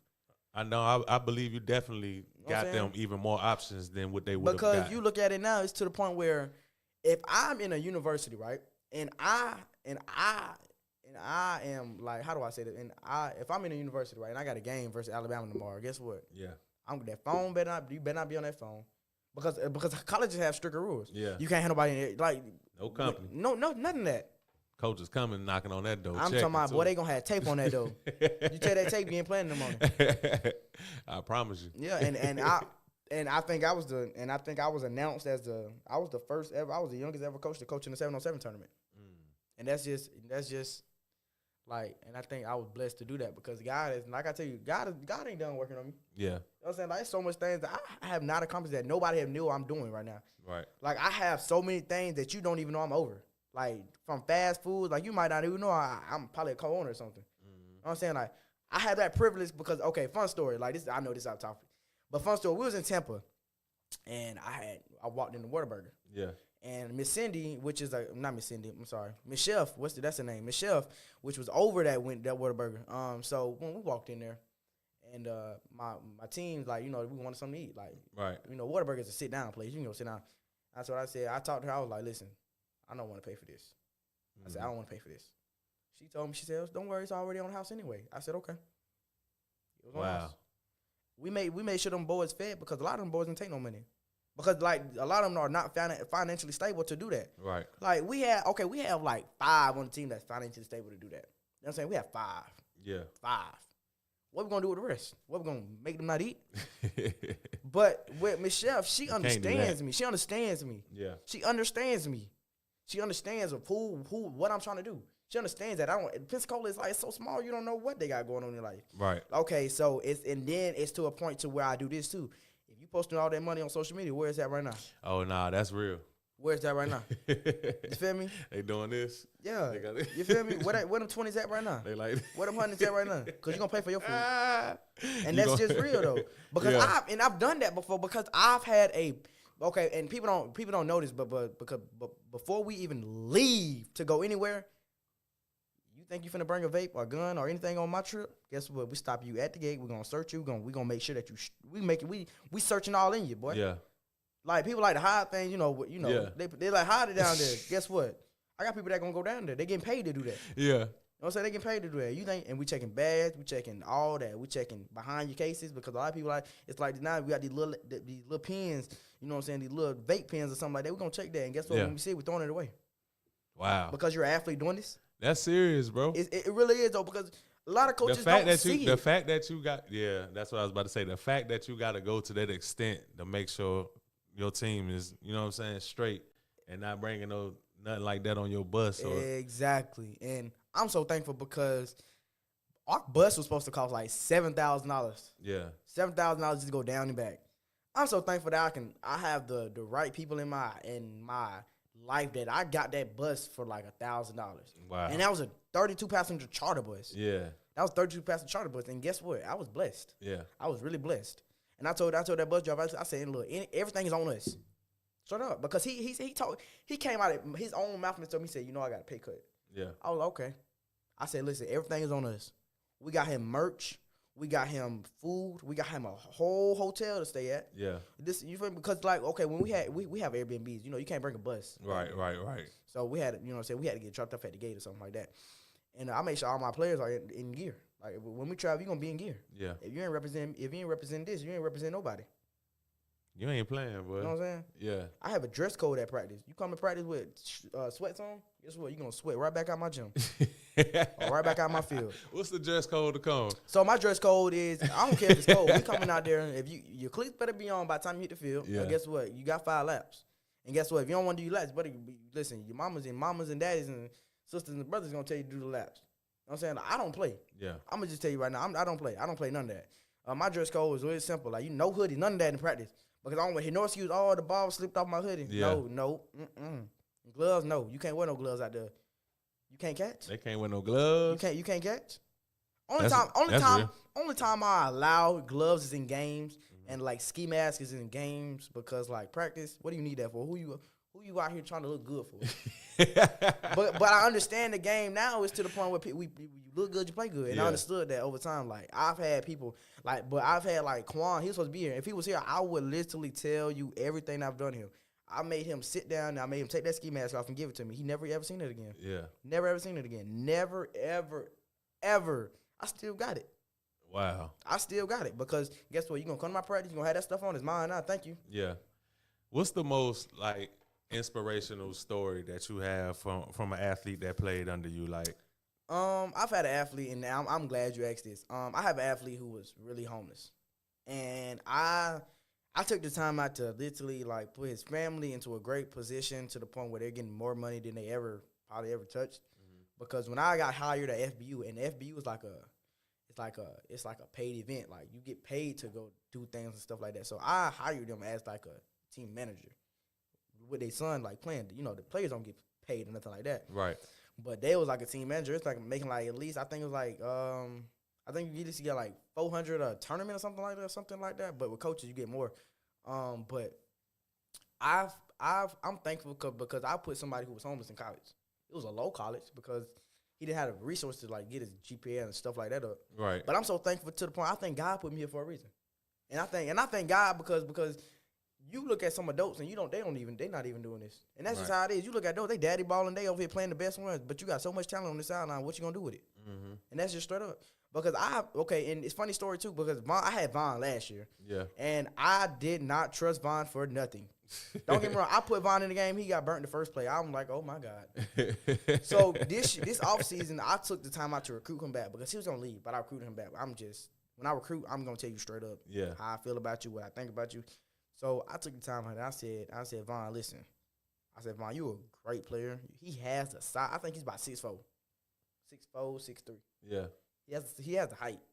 I said, Vaughn, I need you to do me a favor. I need you to hit the weight room. He came back at tryouts. He looking like a different. I'm talking about he buff. Yeah. And this is crazy though, because he hit the weight room. Yeah. And now he's on the starting safety spot. Never ever. I ain't never seen nobody caught the ball on him this year. Wow. And that's just how I think it is, because I think if you that coach that's gonna motivate people to go be better, you gotta be that guy. Yeah. You gotta be that guy. Dang, man. And people don't realize it like that, because like you gotta think too is if you're the coach, you're like the foundation of their life. Right. You know what I mean? Like you're motivating them. Whatever you say, they're gonna abide by it. Yeah. And I don't think people understand that, because I've had players, parents, and all that stuff come to me and ask me like, what can I do to get my child? I told them, I said, listen, Like with the homeless people, I don't like to say names when it come like the bad things. Right. So with the homeless player too, you know, he was really homeless. Like I said, he had a room like this. Like they said they paid like $100 for that or something. So I'm so blessed that I know a lot of people that are like Elon Musk. Let's put it like that. They got money. They got that bread. They got that money. And like not to discriminate, but you know, like it's certain people that got that money. Yeah. So I hit them up and I was like, you know, like listen, I need you to do me a huge favor. Out of all the things I did for you, I need you to do me a huge favor. Yeah. I need you to help my players out. Okay, what's going on? I explained the whole situation. Like, he's homeless. Okay. He ain't got nowhere. He ain't got no, like, he wear the same thing. Like, he didn't come to practice with no cleats on. Right. I had to give him some cleats. So I had to go out my own way to get him some cleats. Yeah. So, and what I think, too, is that when I made that phone call, and, you know, I think that I really touched that guys who I called. I'm not gonna say no names because that's I don't want to put it out. Well, there. he Like, really seen that you was. He seen really that I was really different, but he came to the practice. Yeah. You know what he came with? Pocket a lot of money. A lot of money. He had that. Plus, they had an Airbnb for like 2-3 weeks. Right. 2-3 weeks to get themselves together. He hired them at their job. Wow. He hired them at their job. And I was like, look at God. I said, look at God. For real, man. For real, though, because people don't really look at it like you can really help people. You know that, like, it's Pensacola, man. There's so many rich people down here that people really don't even look at. Yeah. And, like, and I'm blessed that I know them because, like, it's like they're gonna invest in these child. Like, this is the future. This future of our generation. Yeah. You know what I'm saying? Like, we just can't leave this up to us. Right. It takes a village. You feel me? It takes a village. And I think, too, is because when I helped him out, like, he calls my phone still to this day. He's in college, and he's like, Coach Bo, I appreciate you. Yeah. And he tried, so with college, he got an NIL deal, too. He was like, Coach Bo, I want to see you $100. I said, nah, keep that money. Yeah. I said, that was out of love and kindness of my heart. Like, I love you. You don't owe me nothing. You owe me nothing. Yeah. But to keep going. But to keep going. Like, I don't want you to stop. I don't want you to do none of that. I want you to keep going, progressing. You know what I'm saying? Like, and I'm so blessed that he is still in predicament that he is. Like, you know what I'm saying? His mom is in a better home. I think she just bought her home. Actually, I think it was like brand new, modern, or not modern. It was a brand new home. Yeah. Brand new home. And I said, look at God. And I said, look at these boys like who elevate. Like, people look at it like okay, like he's just a little kid. You know what I'm saying? Like stuff like that. But I don't know. Like it's so much things that I've done that people don't really look at. I don't really like to socialize anything like that because it's like it touches my heart too. Right. Like, it makes me emotional. I'm gonna just tell you that straight up. It makes me so emotional. Like, I've gave people like when it comes down to merch, I normally make people pay for it. Mm-hmm. But when it came to him, I had him in a sweatsuit. I think I had him in a suit. I had him in some shorts that we had. I had him in everything any merch that I ever had. I gave it to him. Yeah. Because that was just the kindness of my heart, and I knew he needed it. Right. You feel me? He didn't really go to school. He didn't have no way done, and the bus really didn't come pick him up because he overslept. Wow. You know what I'm saying? He didn't have like a phone. You know, he had like a little flip phone that died every 2 seconds. Like, real talk though. Like, but I'm so blessed to the point where now I had the people like I say, when I mentioned Keith, Kenny, or anything like them at Bellevue, they were in my life because I want to be in somebody else's life. Right. That's just how it is though. That's just how I roll. Like, I'm a true word of what I say. If I tell you I'm gonna do so, I'm gonna do it. Right. Like, you know what I'm saying? Like, if I tell you I'm gonna help you, I'm gonna help you. Like I just told you, Vaughn got the Blue Wahoo's job. Yeah. I told you I made a couple phone calls for him. I said, listen, I paid for his haircut. I did all that. Yeah. All that. He's in there. And all they owe you is to keep going, bro. That's the. Now, okay, hold on. I did tell Vaughn. I said, listen, I need $30 out your paycheck when you first get it. And I told her, I said, listen, that's gonna be my Uber money. I'm not Uber money. I said that's gonna be my DoorDash money. Yeah. I said that's gonna be my DoorDash money. Cause so Vaughn is so funny because when we was in the B&B too, Vaun took my food. He didn't even know it was mine. And I paid like $36 off of it from DoorDash. And I was like, I said, Vaughn, you owe me. I said, Vaun, you owe me. I said, Vaun, you owe me so bad. And I think it was like Chinese food. Yeah. You know, like at the mall and stuff like that. I said, boy, that stuff, I'm like, I was going to set that up. Yeah. You came behind me and you got this? Yeah. You know what I'm saying? Like, I'm like. What he was like, my bad, coach? No, he didn't say that. You know what he did? What? He went right upstairs and he started laughing. Like, it was in a playful moment, though. Like, he was like, my, and then, but at the end, though, he did say, my bad, coach. I didn't know that was yours. Yeah. I said, Vaughn, you look at it. I said, you heard me and said, I'm finna order Chinese food. I was like. So I'm just thankful for those guys too. Nah, for sure. And I'm pretty sure they thankful for you.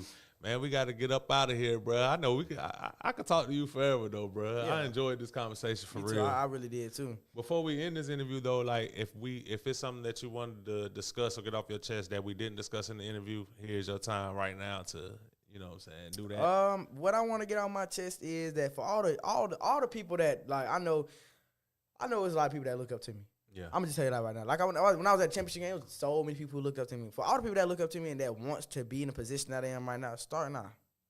Start right now. Don't. Right now. And it's a lot of teams. It ain't no perfect time. It ain't no perfect time, and it ain't no wrong time. You Right. feel me? You can start it anytime you want. But I'm gonna tell you this right now. It's a lot of teams that got started but got in it because of what they did. Like, you know what I'm saying? Like, you gotta have insurance. You gotta have, you gotta be legal. You don't want to be illegal and then like something happened and boom, Right. There go you.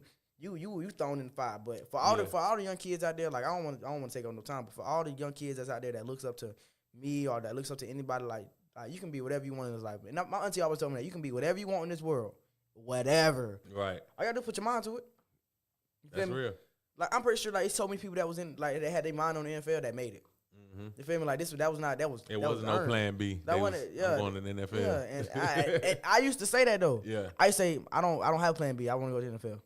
But now as you get old, you learn so much more. Right. It's to the point where like sometimes what your plan is ain't God's plan for you. Exactly. Too. So that. exactly. Like I never knew that I would be in this position that I am right now. Right. But look at me now, and I think I'm gonna stick with it because of what I like. I like this. For sure. So and then listen, I'm gonna end this off like this. For all park presidents that's out there and all 707 park presidents, all football park presidents, listen, I can't stress this.